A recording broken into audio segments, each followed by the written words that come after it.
Shalom, shalom, mesdames et messieurs, bonsoir. Très heureux de vous retrouver sur votre programme d'édification et d'épanouissement chrétien.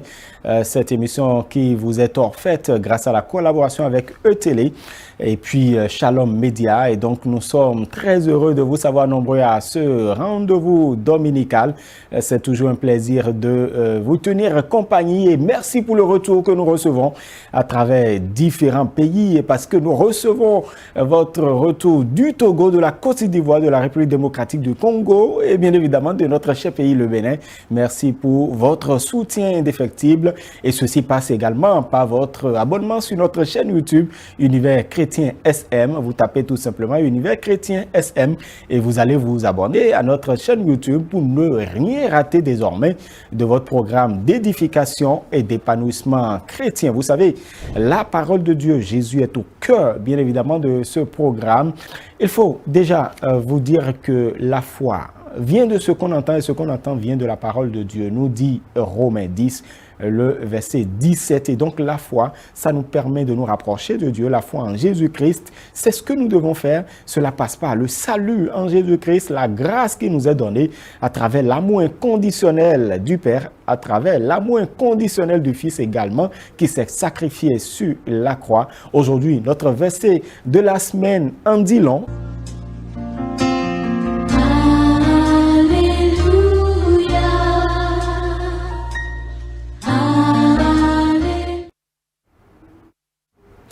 Et notre verset de la semaine se trouve dans le livre des Actes des Apôtres, le chapitre 4, le verset 12. Vous pouvez déjà le lire sur votre écran. Il n'y a de salut en aucun autre, car il n'y a sous le ciel aucun autre nom qui a été donné parmi les hommes par lequel nous devions être sauvés.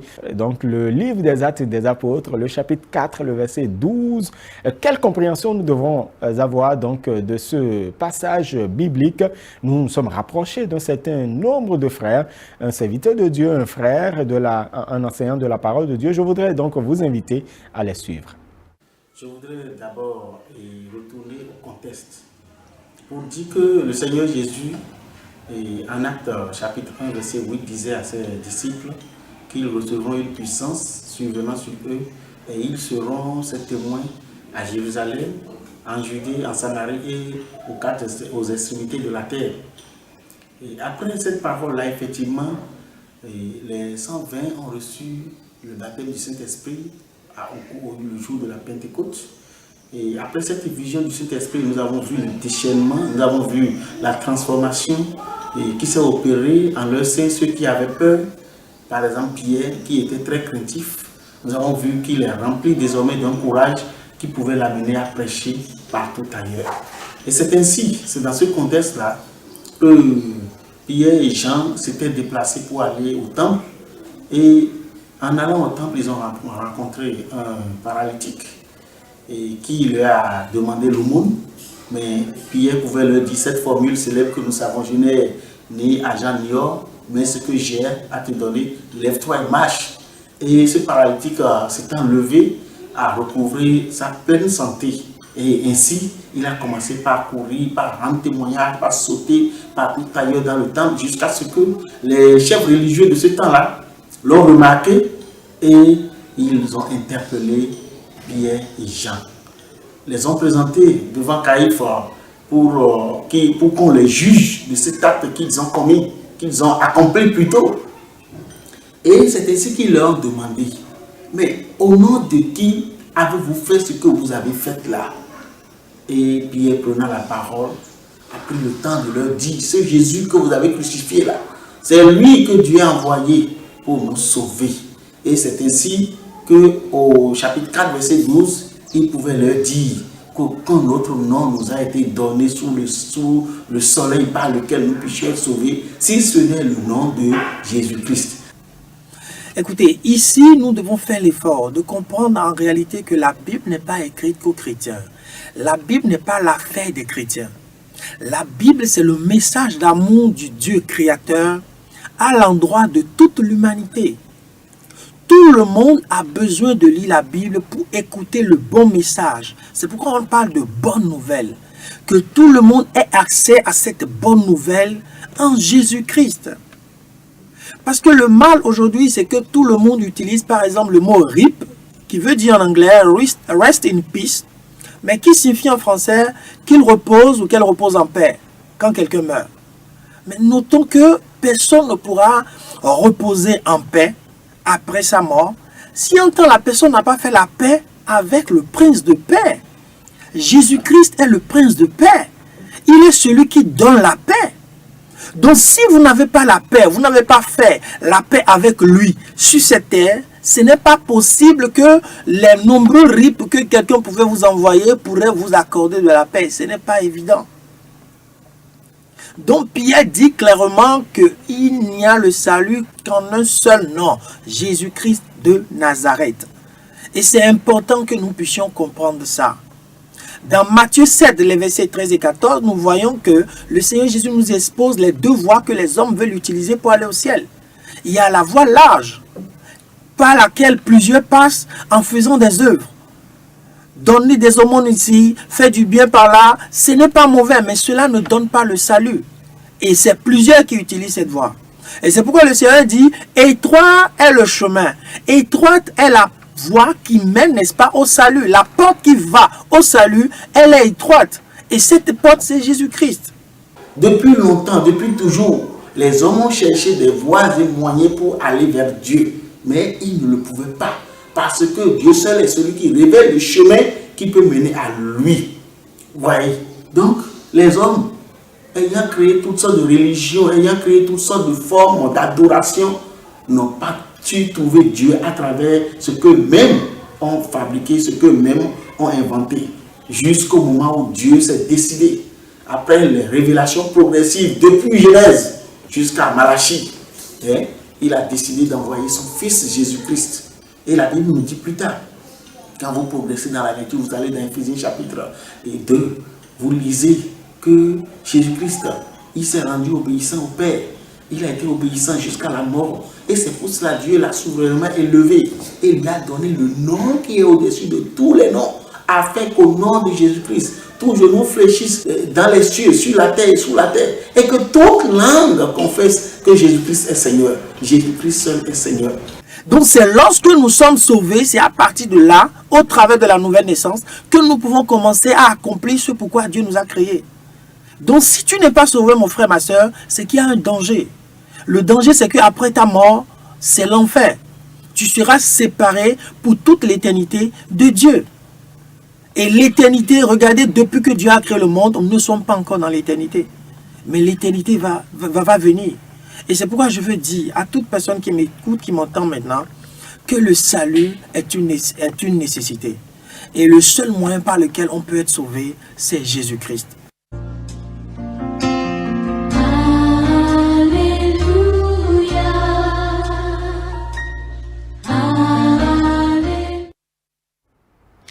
Voilà, c'était donc le verset de la semaine. Je voudrais bien vous le rappeler encore. Le verset de la semaine se trouve dans le livre des Actes des Apôtres, le chapitre 4 et le verset 12.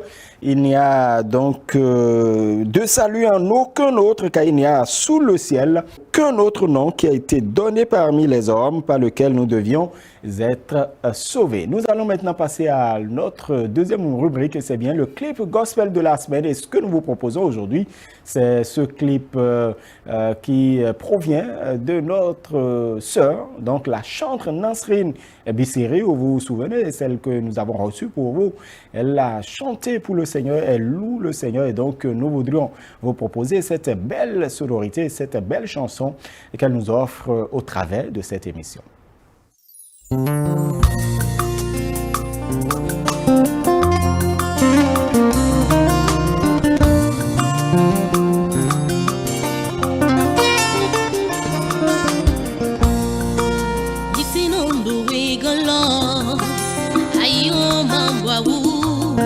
Avec au fond, bon nom bien d'or, mais en tout est ni maman. Ici non doué galant, aïe au combat,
Voilà, la vie n'est pas facile. Nous avons à donner notre vie au Seigneur.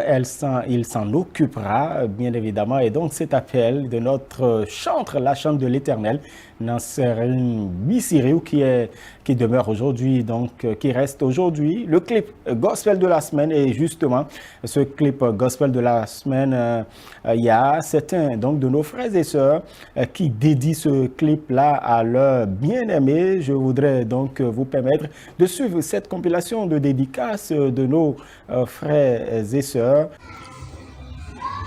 Moi, c'est Emmanuel Aka, depuis Abidjan. Je dédie ce morceau à mon père, à ma mère et à ma femme, et aussi à tout le corps du Christ.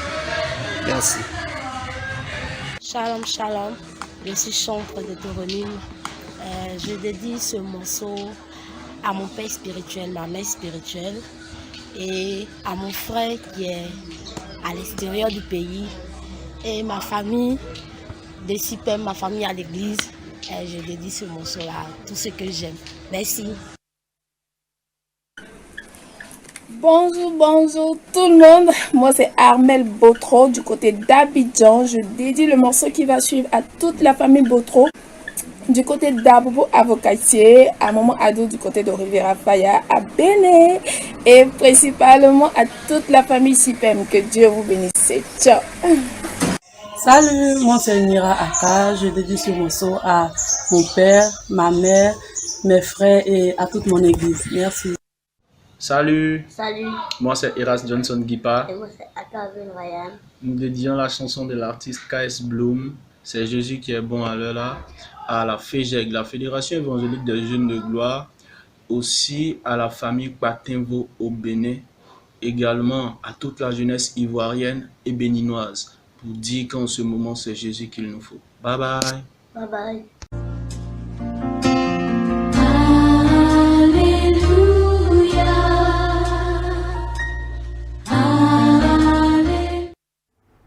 Nous saluons tous ceux qui nous suivent du côté de la Côte d'Ivoire. Merci donc pour le privilège, l'honneur que vous faites bien évidemment à Shalom Média à travers cette émission Univers chrétien. Il y a également la sœur Laurence Guetton qui dédie le clip de la semaine à sa sœur jumelle Laurette Guetton. Elle n'oublie pas les membres de la communauté chrétienne Foursquare Génération Choisie, c'est à Zobagay dans la commune d'Abomey-Calavi. Il y a également Christelle Agbangla qui passe par le canal de Univers chrétien pour dédier le clip gospel de la semaine à tous les membres de l'association Eat My Childhood et à toutes ces personnes qui sont en situation de vulnérabilité. Elle pense à tous ceux-là. Merci beaucoup à vous, Christelle Agbangla, de l'association Eat My Childhood. Et donc, vous avez envie de faire des dédicaces, vous pouvez nous écrire via donc, le numéro qui défile au bas de votre écran. Vous pouvez nous envoyer également une vidéo de dédicace, tout simplement. À défaut d'envoyer un test, vous pouvez le faire avec les formalités afférentes, bien évidemment. Nous allons maintenant poursuivre avec l'autre rubrique importante, mon témoignage, et nous recevons déjà pour cette première partie un frère qui nous vient de la Côte d'Ivoire, qui a bien envie de partager avec vous, chers amis téléspectateurs, chers amis d'Afrique et d'ailleurs, son histoire avec le Seigneur, sa marche avec Christ. Donc, Nestor Mounion nous permet de nous installer confortablement dans cette rubrique.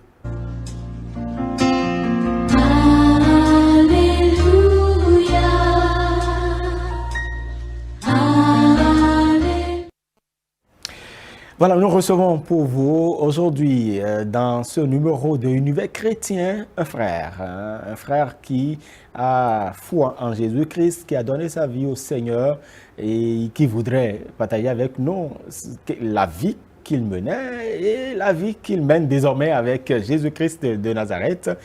Frère Ghislain Aka, shalom. Shalom, shalom frère. Bonsoir, vous allez bien? Ça va super bien. Merci pour la disponibilité. Ouais. pour ce courage que vous avez. Il faut quand même rappeler à nos téléspectateurs, tout le monde n'a pas ce courage de venir devant les projecteurs pour affirmer sa foi pour le Seigneur Jésus-Christ. Donc, nous sommes reconnaissants de ce courage que vous avez, frère Ghislain Aka. Si vous devez vous présenter à nos amis téléspectateurs, que diriez-vous? Je suis Aka Ghislain. Je dirais que je suis chrétien, simple chrétien, fidèle de l'église Pentecôte en Côte d'Ivoire. Je suis fils de pasteur. Je suis, on va dire, homme d'affaires, jeune homme d'affaires. Et je suis à la fois aussi homme politique. Il faut quand même dire, vous avez dit que vous êtes fils de pasteur. Ouais. Est-ce que, bon, voilà, quand on est fils de pasteur, est-ce qu'on a le choix? Non.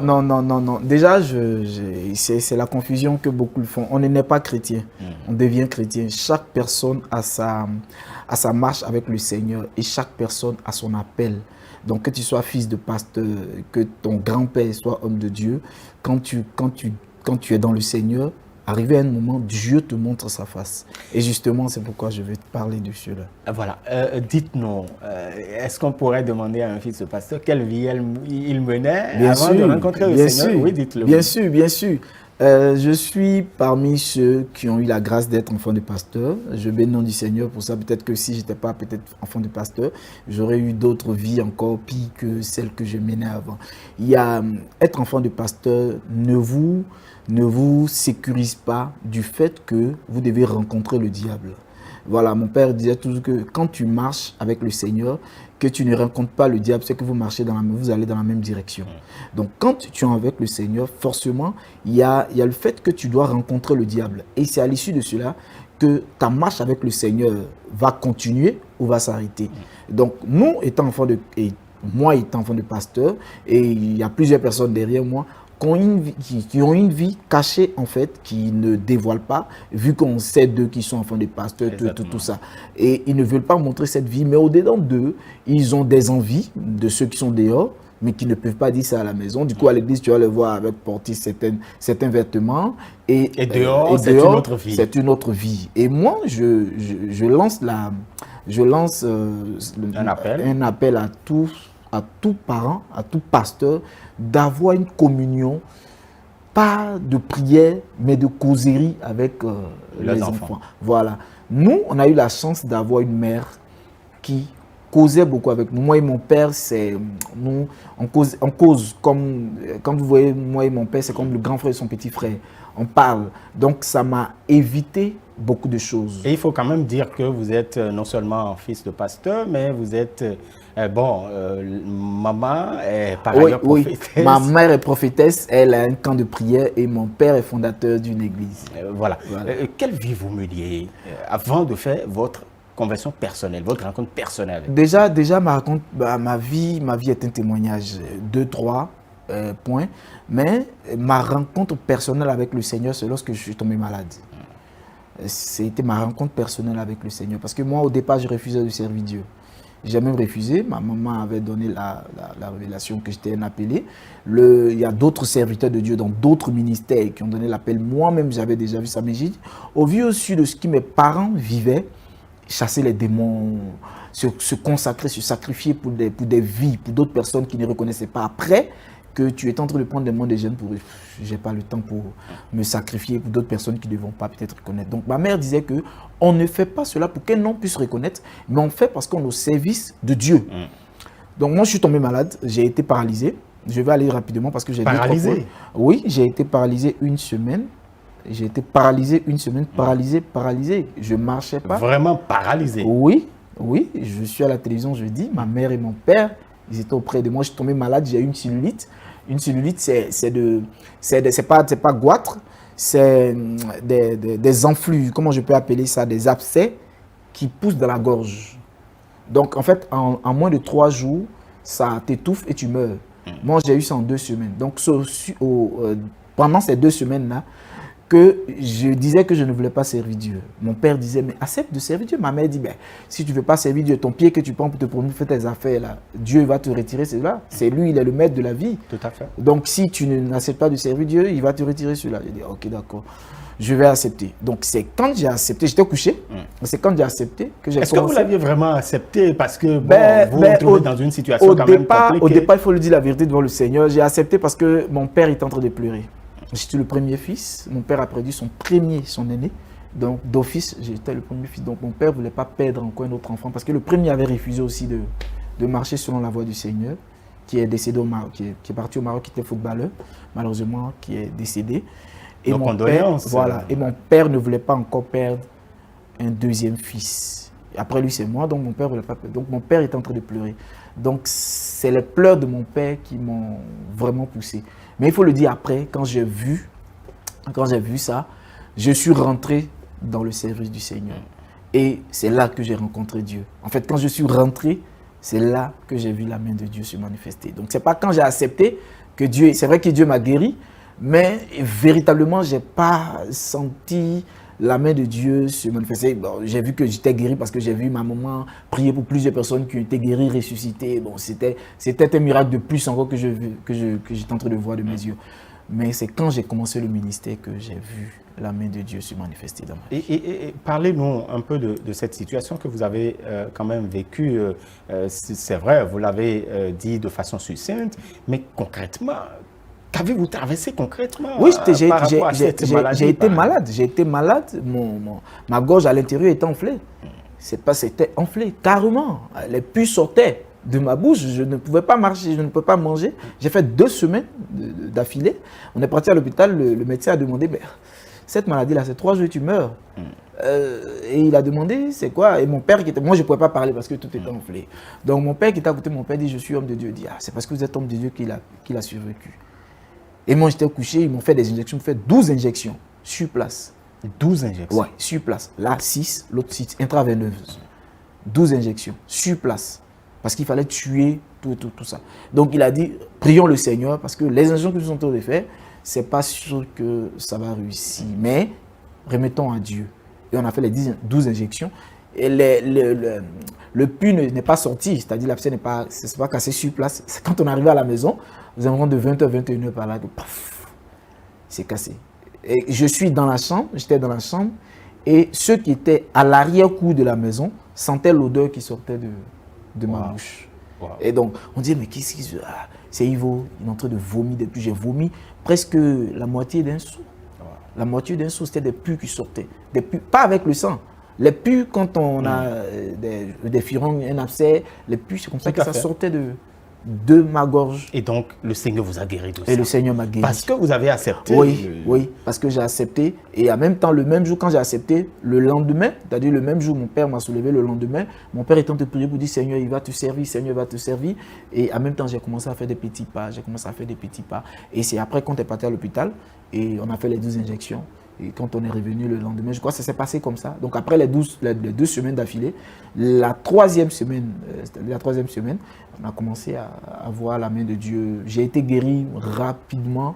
Et la dernière semaine qui a suivi, je me suis jeté à fond dans le service du Seigneur. Et qu'est-ce qui a changé depuis tout ça? Ce qui a changé depuis, j'ai jamais eu de maladie vraiment très grave. J'ai jamais eu de maladie très grave. Si moi je tombe malade, c'est que je suis fatigué. Depuis ce jour, j'ai jamais eu de maladie très grave.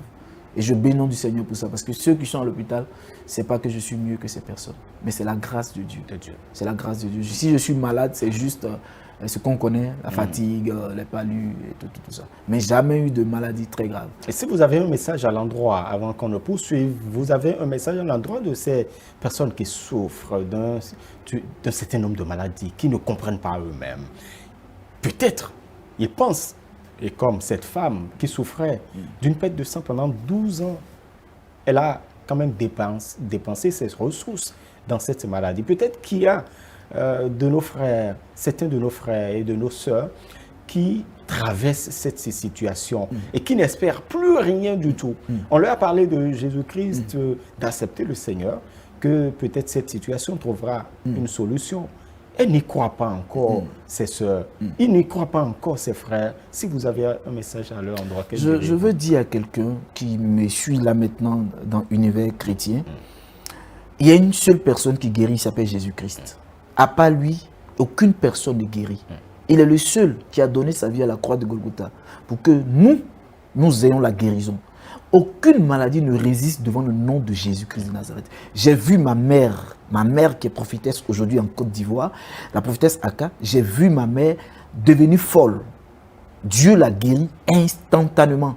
J'ai vu mon père qui était très malade, qui vomissait le sang, qui était guéri. Mon petit frère qui aussi a une tuberculose, que Dieu a guéri. Mon petit frère a été opéré, ils ont coupé ses intestins et ils ont joint ses intestins. Mon petit frère a fait 21 jours à l'hôpital. Le chirurgien a oublié mon petit frère dans le bloc opératoire. Il l'a oublié. Il l'a oublié. Et mon petit frère est sorti vivant. Donc, quand on parle de guérison, la famille Aka est la première personne qui parle de guérison. Donc, si je parle Vous de guérison... l'avez expérimenté. Je l'ai expérimenté de plein pied. De plein pied. J'ai ma fille à l'hôpital qui a eu anémie sévère. Anémie sévère. On ne trouvait pas de sang. Dieu s'est manifesté. Pendant qu'on était en train d'infuser ma fille, à gauche, les gens mouraient, à droite, les gens mouraient. Jusqu'à ce que l'infirmière puisse passer pour dire, priez Dieu, parce que l'ange de la mort est en train de passer. Frère Romial, je dis la guérison, Dieu seul donne la guérison. Donc si quelqu'un m'écoute, quand on parle de guérison, qui s'attache au Seigneur, quel que soit l'endroit où il se trouve, à la maison, à l'hôpital, à l'église, pendant que nous parlons, qu'il commence à prier, demander pardon à Dieu et de s'attacher au Seigneur pour dire Dieu, tu es le Dieu de la guérison, le Dieu que Aka Ghislain parle, je le connais ou je ne le connais pas, je veux l'accepter et je veux que ce Dieu-là me guérisse. Je suis sûr que ce Dieu-là va guérir cette personne qui est en train de nous écouter. Tout à fait, alléluia, alléluia. Vous nous faites comprendre beaucoup de choses. Effectivement, il faut expérimenter un certain nombre de choses dans la vie. Vous savez, l'histoire se construit sur des expériences. L'histoire se construit sur des vécus. Et donc, ces vécus que vous partagez avec nous ce soir, je voudrais appeler le Seigneur à vous bénir et bénir tous ceux qui nous suivent aujourd'hui. Et depuis ce temps, qu'est-ce que vous faites concrètement pour le Seigneur? Depuis ce temps, je ne peux pas dire que je fais beaucoup pour le Seigneur, parce que ce que je fais rien. Je peux dire, je ne fais rien pour le Seigneur. On essaie d'évangéliser autour de nous. On essaie, je dis on essaie parce qu'on ne va pas faire plus que certains, mais on le fait. On essaie d'évangéliser autour de nous. Je suis au Bénin. On est là, nous allons lancer bientôt d'autres activités par la grâce de Dieu, mais on essaie tant bien, on essaie ce qu'on peut faire pour évangéliser. Et c'est le grand travail que Dieu nous a dit, faire de toutes les nations mes disciples. Tout à fait. Donc, c'est ce qu'on est en train de faire par la grâce de Dieu. On a notre petite sœur qui est chantre. On est en train de faire ce qu'on peut faire, vu au sud de notre activité aussi. Voilà, il faut dire que vous êtes producteur audiovisuel. Ouais. Vous aviez quand même fait également... vous avez donné de la visibilité aux femmes servantes du Seigneur. Oui, on a fait Déborah. Bientôt, on aura l'édition ici avec Shalom Media, l'activité que je donne. On aura cet événement ici, Déborah 2021, ici à Cotonou. On a notre 4e édition, je crois. On a donné de la visibilité parce que les femmes n'étaient pas... Beaucoup de chrétiens disent que les femmes ne doivent pas servir Dieu. Moi, je ne rentre pas dans cette polémique, mais je dis, tant que quelqu'un peut annoncer à une autre personne que Jésus-Christ est le sauveur du monde, cette personne nous arrange. Parce qu'au fur et à mesure, peut-être que moi je ne peux pas arriver peut-être à Singapour. La personne a une porte à Singapour, et si la personne doit évangéliser à Singapour, je pense que frère Romial, on peut laisser cette personne évangéliser. Jésus lui-même, quand il a vu la femme samaritaine, lui il était au puits. Quand la femme samaritaine allait évangéliser Samarie, aujourd'hui il y a des Samaritains qui sont des chrétiens. Et si on empêchait cette femme d'aller évangéliser, on ne dit pas forcément que des postes, moi, ces postes, les non-honorifiques, moi, je m'en fous de ça. Ce que je demande est qu'on ait plus de personnes à envoyer dans le royaume des cieux. C'est tout ce que je demande. Et d'ailleurs, la moisson est abondante. Mais il y a peu d'ouvriers, mon frère. Donc les femmes, le diable utilise les femmes pour détruire le monde. On peut aussi utiliser, pas utiliser, mais les femmes peuvent être un moyen aussi pour remplir le monde, le ciel aussi. Donc il est bon, on va faire cet événement pour donner la visibilité aux servants de Dieu. Je lance cet appel-là, les servants de Dieu, les femmes qui travaillent à l'église, même les services d'ordre à l'église, les chantres, on aura un événement ici où ces femmes-là seront vues aux yeux de tous. Très bien. Et pour finir notre entretien, je voudrais vous laisser le soin d'apporter un message de réconfort à toutes ces personnes qui souffrent en ce moment et qui estiment que c'est compte tenu du lourd fardeau de péché, peut-être de ces choses qu'ils ont commis par le passé et que Dieu ne peut peut-être pas, au regard donc de ce fardeau-là, Dieu ne peut pas leur pardonner leur péché parce qu'il y a quand même certains de nos concitoyens qui pensent que voilà, j'ai tellement commis de péché que Dieu ne voudrait pas me pardonner. Oh là et tout là. ça. Si vous avez un message à l'endroit de ces personnes pour finir. Jésus-Christ est venu à la croix de Golgotha, il a pris nos péchés. Je veux dire ce seul mot-là, il a pris nos péchés. D'ailleurs, il n'y a pas de péché qui dépasse l'entendement du Seigneur. C'est-à-dire Dieu sait tout, il voit tout, il connaît tout. Il connaissait déjà notre destinée, il savait que ce péché allait nous envoyer à lui. Donc cette personne qui a péché, ce qu'il doit faire, c'est de se repentir. Je vais dire, entre Judas et Pierre, le point qui est entre les deux, c'est que l'autre s'est repenti et l'autre a refusé de se repentir. Le seul moyen pour arriver à Jésus, c'est de se repentir.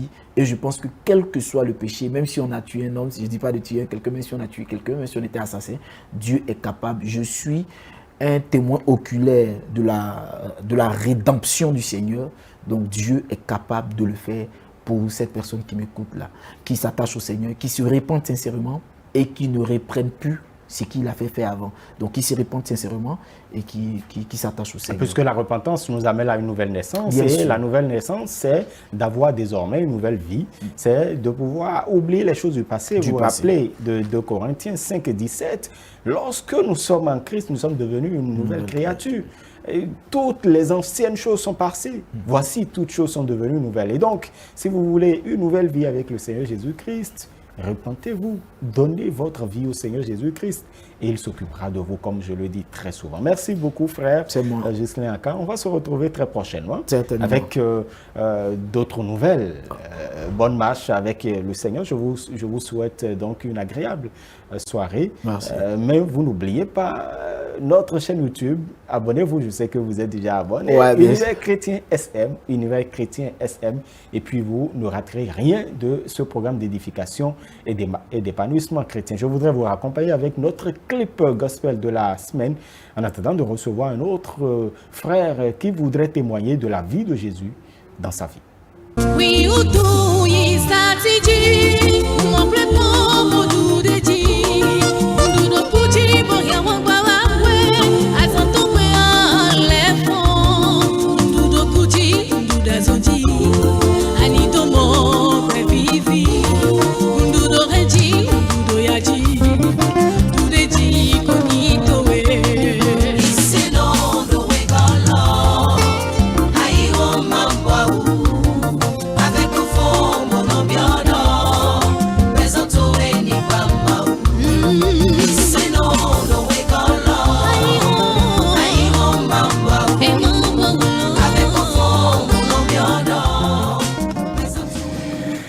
Merci de toujours nous suivre sur télé et sur notre chaîne YouTube Univers Chrétien SM. Votre programme d'édification et d'épanouissement chrétien Univers Chrétien s'invite chez vous tous les dimanches à partir de 18h et puis en nouvelle diffusion les samedis à partir de 14h. Nous recevons maintenant un chantre de l'Éternel, celui-là qui a donné sa vie au Seigneur Jésus-Christ et qui a pensé le servir à travers donc ce ministère consacré à la louange et l'adoration. Nous avons donc le privilège de recevoir le frère Fidélus Gué. Shalom. Shalom, shalom à tous. Shalom à frère Romuald. Vous allez bien? Très bien, par la grâce de Dieu. Merci pour la disponibilité. Je vous en prie. Voilà, et cela s'observe bien puisque ce soir, vous voulez quand même nous gratifier de quelques... ou gratifier le Seigneur. Oui, parce que là où 2 ou 3 s'assemblent, il est là. Et lorsqu'il est là, il ne faut pas manquer d'occasion de lui rendre toute la gloire. Et voilà. Qui est le frère Fidélus? Le frère Fidélus, c'est quelqu'un que Dieu a ramassé dans la boue. Vous le dites comme ça, ramassé dans la boue. Comment? Dans la boue, parce que lorsque nous vivons comme nous voulons, c'est-à-dire selon les désirs de notre chair, c'est de la boue. Paul l'a dit, c'est de la boue. Ce que nous considérons peut-être dans le monde comme des choses qui sont excellentes, des choses qui nous donnent de la valeur, mais en réalité, devant le Seigneur, c'est de la boue. Et lorsque nous acceptons le Seigneur, nous nous rendons compte que ce n'est que de la boue. Le péché, nager dans le péché, nager dans le mensonge, nager dans l'orgueil de la vie et tout ça, c'est vraiment vanité des vanités. Et lorsqu'on rencontre le Seigneur, on rencontre quelque chose de précieux. Donc, il nous fait voir, on ouvre les yeux. Hein, les yeux sont le voile est déchiré. Et nous voyons les choses telles que Dieu les voit. Et comment vous avez rencontré le Seigneur? Ah, c'est une longue histoire. C'est une longue histoire. Disons que ma rencontre avec le Seigneur date depuis mon enfance. Depuis mon enfance, lorsque j'étais à Abidjan. Et derrière l'immeuble dans lequel j'habitais avec mes parents, derrière il y avait une église, c'était l'église baptiste, dans laquelle d'ailleurs le doyen John Miga exerçait déjà à cette époque-là. Et j'ai été attiré par les chants. Étant enfant, 5 ans, 6 ans, peut-être 7 ans. Et moi-même, je suis descendu parce que j'étais attiré par les chants. Et je suis arrivé à la réunion et là, les enfants chantaient. Il y a un chant qui est sorti qui disait « Rendons grâce au Seigneur, rendons grâce pour son amour. » Et la partie qui me touchait dans mon âme d'enfant. « Et toi, mon ami, pourquoi ne chantes-tu pas l'amour de Jésus, ton sauveur? » Cette partie-là, oh non, ça me bouleversait, étant enfant. Mais après, bon, comme mes parents n'étaient pas chrétiens, quand je suis retourné, on a eu à déménager et tout, donc j'ai perdu le fil. Mais je pense que la semence était là, jusqu'à un certain moment. Il y avait quelque chose qui avait été déjà semé le jour-là. Voilà, semé le jour. Et même quelquefois, il y avait quelques Bibles là que les gens, les témoins de Jéhovah envoyaient, ou bien les Gédéons, les petits Nouveaux Testaments. Étant enfant, je m'évertuais à lire la vie de Jésus. Et j'étais frappé par l'enseignement de cet homme. Je dis, cet homme, il est extraordinaire. Il n'est pas comme nous. Mais il n'y avait personne pour m'enseigner. Donc, jusqu'à ce que le temps du Seigneur arrive et que, bien sûr, j'ai été invité dans une église. Après, bon, d'abord, j'ai passé dans certaines églises. Hein. Bon, et après, je suis arrivé dans une église évangélique et là, j'ai commencé ma marche avec le Seigneur. Donc, voilà un peu mon histoire. Hein. Comment ça s'est passé. Est-ce que cela a eu d'impact sur vos parents? Mes parents, bon, disons que ma mère avait déjà un pied dans le christianisme. Moi, j'étais touché en premier. Et ma mère aussi, dans d'autres circonstances, indépendamment de moi, elle a été touchée. On s'est retrouvés. Parce que la rencontre avec le Seigneur est personnelle. Voilà, c'est personnel, exactement. Ça illustre à quel point la rencontre du Seigneur est personnelle. Donc, nous tous, on voit, on est dans le même environnement, mais nous ne percevons pas de la même manière. Le Seigneur ne nous appelle pas de la même façon. C'est ça. C'est pour ça que c'est une grâce.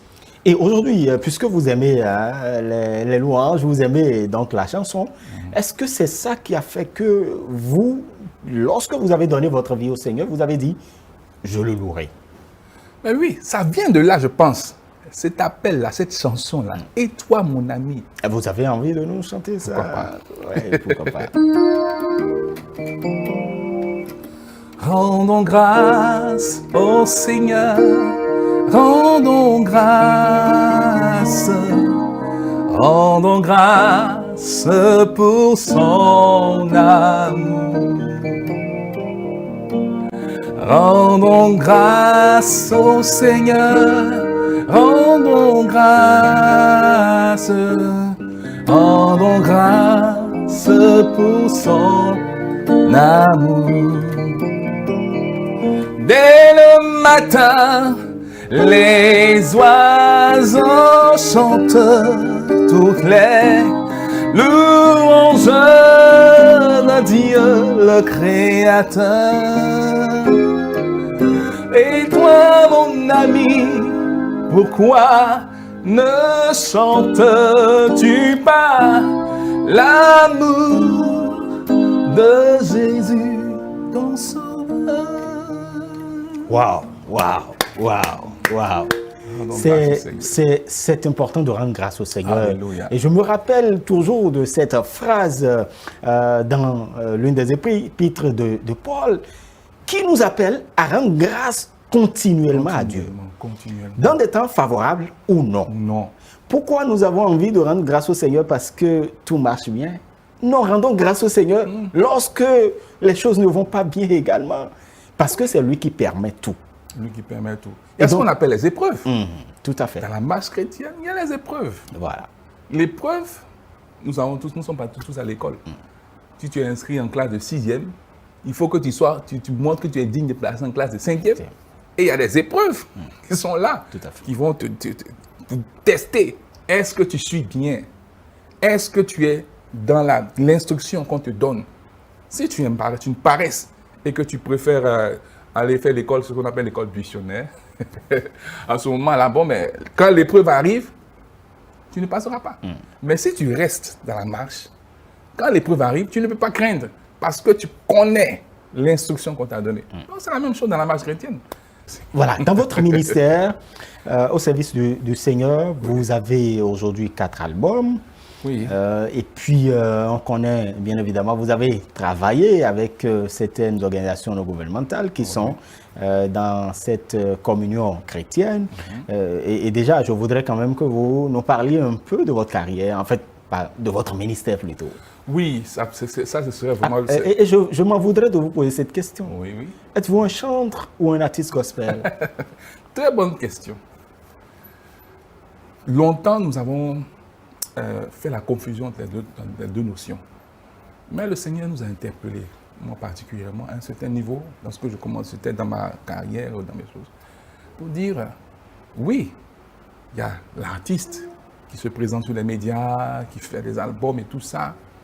Mais est-ce que dans cette marche-là, nous sommes en conformité avec la parole de Dieu?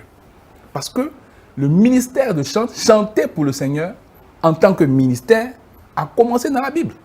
La Bible est notre constitution. Donc nous devons aller fouiller pour savoir... C'est notre bréviaire. Oui, notre bréviaire. Notre miroir. Notre miroir. Voilà, comme le dit Jacques. Donc nous devons savoir d'où a commencé le ministère de chant et comment Dieu a instruit David, qui était la première personne qui a été instruite, qui a introduit de manière formelle le ministère de chant, et comment Dieu a procédé, qu'est-ce qu'il voulait des chantres et comment ils doivent se comporter, quels sont leurs objectifs, etc. etc.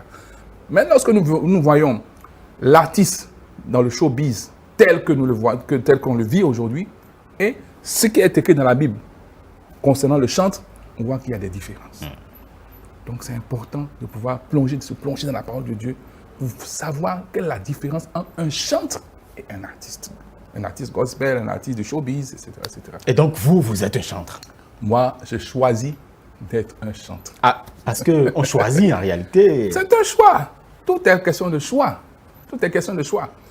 Moi, par exemple, par la grâce de Dieu, je me suis, justement pour améliorer mon service auprès de l'Éternel, je me suis inscrit à l'école de musique. J'ai fait les cours de musique, j'ai fait l'école de musique, le conservatoire à Abidjan, pendant près de 7 ans. Je me suis tué à la tâche pour pouvoir, non pas pour moi, mais pour pouvoir améliorer mon ministère. Parce que vous voulez servir le grand roi. Voilà, pour servir le Seigneur.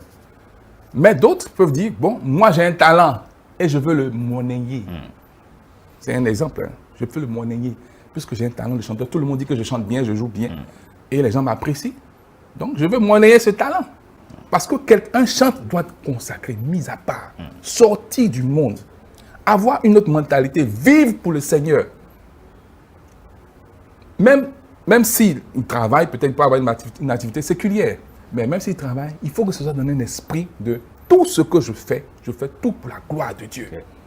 Je ne fais pas pour mon ventre, je ne fais pas pour mon propre plaisir, mais je le fais pour la gloire de Dieu. Donc, les Lévites étaient consacrés. On leur interdisait d'avoir des activités, par exemple, professionnelles, d'acquérir des champs, etc., etc. Parce que la part qui était réservée à l'Éternel leur est réservée. Donc, ils n'avaient pas ce droit-là de pouvoir faire les choses, etc. Donc, c'est un choix. Voilà. On voudrait maintenant, avec vous, tout ce que, puisqu'on parle de 4 albums, certainement, vous avez envie de nous faire revivre certaines compositions avec l'Éternel pour le plaisir du Seigneur, pour la gloire du Seigneur et pour le plaisir de nos téléspectateurs. Oui, dans les albums que j'ai fait beaucoup d'interprétations de chants de bonne qualité, surtout les cantiques. Les 2 derniers albums sont des cantiques. Les cantiques, ce sont des albums qui sont intitulés Cantiques a cappella, pour pouvoir revenir à la beauté des textes. Parce que nous composons aujourd'hui, même moi j'ai plein de compositions. Mais quand je regarde les cantiques et je vois les textes, je vois l'esprit dans lequel les choses ont été données, ça ne vaut pas. Les cantiques sont un trésor. Et donc, je veux partager avec nous. Avec vous. Tout à fait. Un cantique qui est très connu. Dieu Tout-Puissant, comme mon cœur considère. Voilà, nous aimons bien ce cantique.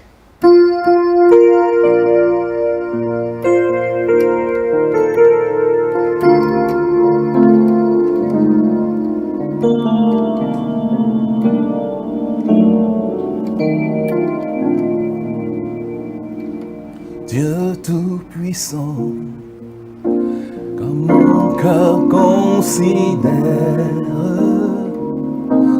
tout l'univers créé par ton pouvoir, le ciel d'azur, les éclairs, le tonnerre, le clair matin ou les ombres du soir. De tout mon être alors s'élève un chant. Dieu Tout-Puissant, que tu es grand. Que tout mon être alors s'élève un chant. Dieu Tout-Puissant, que tu es grand. Waouh, formidable, formidable. Vous allez partager aussi avec nous un autre. Ah oui, un autre cantique qui résume la vie de tout serviteur de Dieu. Parce que nous sommes appelés à honorer le nom du Seigneur. Honorer le nom du Seigneur. Tout à fait. Le nom qui nous a sauvés. Il y a beaucoup de noms dans ce monde. Les hommes se Et font d'ailleurs, des noms. notre verset de la semaine, il n'y a de salut en aucun autre nom. Alléluia. Car c'est le Alléluia. nom de Jésus-Christ, c'est par ce nom que nous devions être sauvés. Alléluia. Et donc c'est ce nom que nous portons. Alors, ce cantique que certains connaissent sûrement, ton nom le plus beau des poèmes.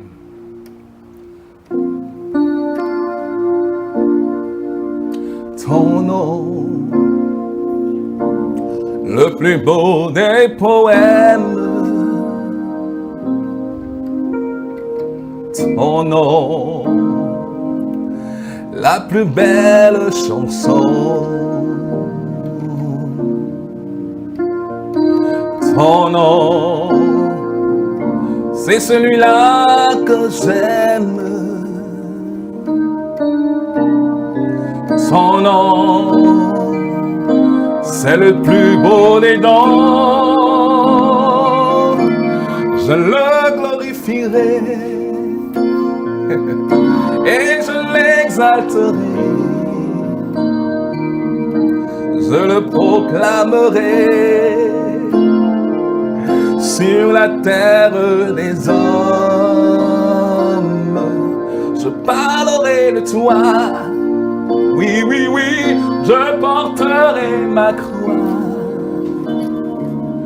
Toujours je chanterai Jésus, ce nom qui sauve.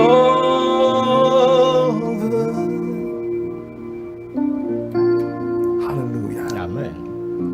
Le nom de Jésus est humilié sur la terre par les incroyants. Mais c'est ce nom que nous voulons glorifier. Alléluia. Ton nom, humilié sur la terre. Ton nom, méprisé par les tiens. Mais moi, ton nom, c'est en lui que j'espère.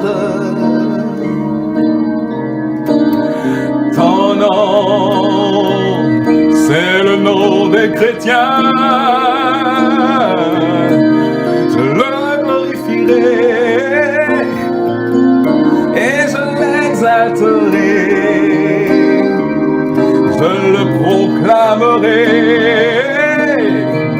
sur la terre des hommes. Je parlerai de toi, Jésus. je porterai ma croix. Toujours je chanterai Jésus, ce nom qui sauve. Wow. Merci beaucoup. Je sais que si on avait assez de temps encore, on allait, de toute façon, on a d'autres rendez-vous. Donc, sur Univers Chrétien, on partagera avec nos amis téléspectateurs ce que Dieu vous a donné comme don et justement cette opportunité, cette disponibilité que vous avez d'être à son service. Merci beaucoup. Et la grâce est avec un grand homme comme l'évangéliste John Migan, qui nous coach, qui nous donne vraiment l'assurance et de marcher comme un vrai champ. Parce que j'ai beaucoup appris de cet homme aussi. Et j'aimerais bien saisir cette occasion pour pouvoir le remercier. Voilà. Merci. Il suit toujours. Il suit toujours cette émission. Certainement, il est quelque part chez lui, certainement, et il nous suit. En tout cas, nous passons par également cette opportunité pour lui dire, Papa John Migan, nous vous saluons au nom puissant de Jésus. Soyez bénis abondamment. Nous recevons des personnes ou des chantres par ici qui parlent toujours de l'homme. Moi, je l'appelle un patriarche. Un patriarche de chantre. Tout à fait. Merci beaucoup à vous. On va se retrouver très prochainement. Que le Seigneur vous fortifie abondamment et vous donne toujours cette disponibilité à le servir. Merci de nous avoir suivis. Et donc, c'est la fin de notre programme d'édification et d'épanouissement chrétien, Univers Chrétien. J'espère que vous avez pris du plaisir à nous suivre. Vous n'oubliez pas que vous pouvez nous envoyer vos messages. Votre retour, c'est important pour nous. Donc, vous pouvez nous écrire. Vous n'oubliez pas, vous avez envie de partager votre témoignage avec nos amis téléspectateurs, vous pouvez nous écrire également. Nous sommes disponibles à vous offrir cette tribune. Shalom, agréable suite de soirée à chacun et à tous. Bye bye.